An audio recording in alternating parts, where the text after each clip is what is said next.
Bonjour à tous et bienvenue. Aujourd'hui, ce podcast se consacrera au nouvel OS de Microsoft, Windows 8.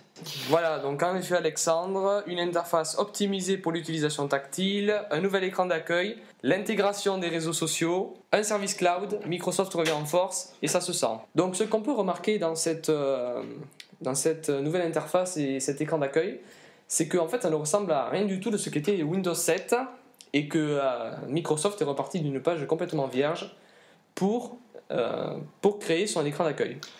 Tout à fait, donc on voit qu'il y a eu une volonté d'innovation de la part de Microsoft, non seulement sur le plan esthétique, mais donc par le biais d'un changement mais profond, radical de l'interface, par le biais de tuiles dynamiques, c'est-à-dire ce sont des petites icônes, lorsque le curseur passe dessus, il y a une image qui s'anime. Comme vous a dit Alexandre, les tuiles sont dynamiques, donc elles affichent des informations en temps réel sur vos notifications.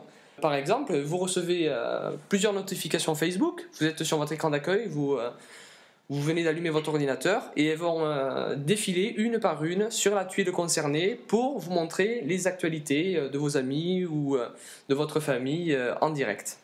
Alors, non seulement dans ce plan-là, il y a une dynamique, mais en plus, il y a également la volonté de rendre plus pratique cette interface en exposant clairement les différents logiciels intégrés dans le système d'exploitation. Oui, voilà, donc en effet, c'est exactement ça. On assiste aussi à une arrivée de nouveaux logiciels, donc ce qu'on n'avait pas vu sur Windows 7, parce que maintenant, je me rappelle que sur Windows 7, il n'y avait pas d'application mail intégrée, non. Et maintenant, c'est le cas sur Windows 8. Quand vous démarrez votre PC Windows 8, on vous invite à rentrer votre compte Hotmail pour tout synchroniser. Et lorsque vous avez fini l'initialisation de votre ordinateur pour la première fois, votre boîte mail est inclus et c'est immédiat. Le coup de maître de Microsoft qui était face à un sérieux problème, qui était en fait son absence sur le marché des tablettes. Ils étaient jusque-là absents et ils viennent justement récemment de sortir leur tablette fait maison, la Surface, qui a eu un succès, on va dire, mitigé, mais ça reste quand même relatif. En effet, ce nouveau Windows 8 est disponible pour des écrans tactiles, comme les tablettes, ou même maintenant sur les PC, on assiste à la révolution des ordinateurs fixes ou portables. Et donc justement, ce que Microsoft a voulu faire, c'est de proposer à ses clients une expérience qui sera la même sur les tablettes et sur les ordinateurs. Et ça, c'est un vrai coup de maître pour les développeurs qui n'auront qu'à développer une seule application pour les deux supports. Exactement.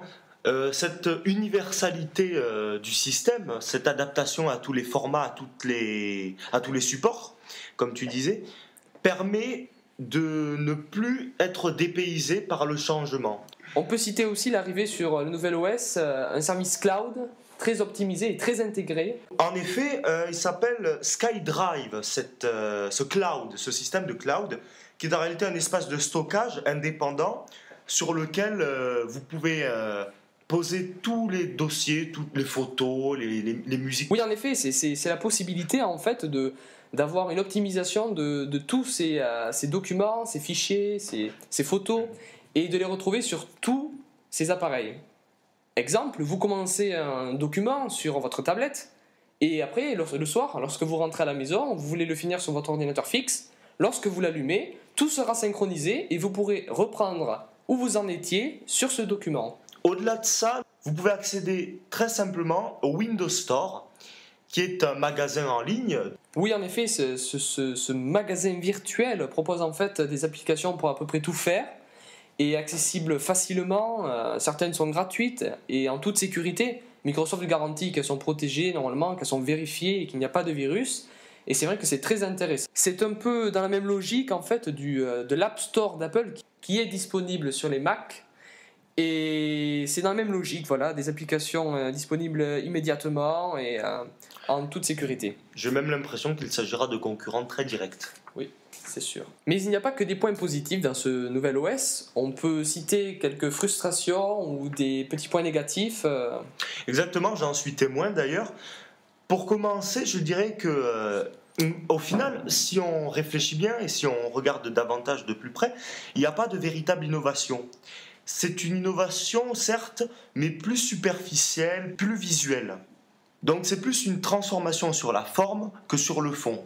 On remarque plus de modifications sur le design qu'autre chose. Mais en fait, pour les gens qui seraient frustrés par cette nouvelle interface, on peut les rassurer. Microsoft a voulu les rassurer justement en gardant l'ancienne interface de Windows 7. J'ai remarqué qu'il y avait vraiment une volonté de rupture avec les anciennes interfaces qui étaient plus classiques depuis le début, depuis le premier Windows jusqu'au Windows 7 qui était toujours très ressemblant. Oui, on restait dans la même logique des fenêtres qu'on pouvait agrandir, rétrécir, fermer avec une petite croix rouge. C'était Exactement. toujours pareil. Mais... Oui. Et c'est pour ça que Microsoft a anticipé cette déception puisqu'ils ont remis donc, si jamais, le bureau de Windows 7. Oui, par exemple, le menu démarrer a été supprimé. Donc en fait, ce menu démarrer qui se trouvait en bas à gauche de l'écran a été remplacé par cet écran d'accueil qui est composé par ces tuiles dynamiques. Donc certes,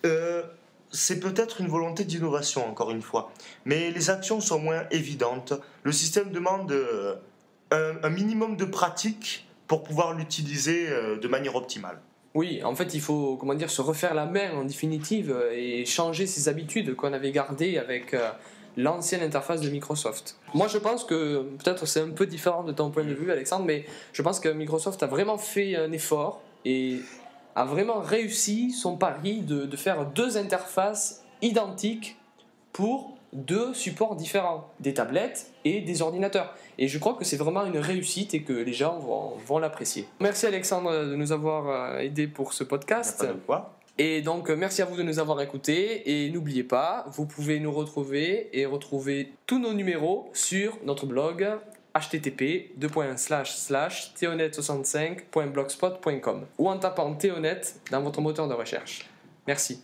Merci à vous.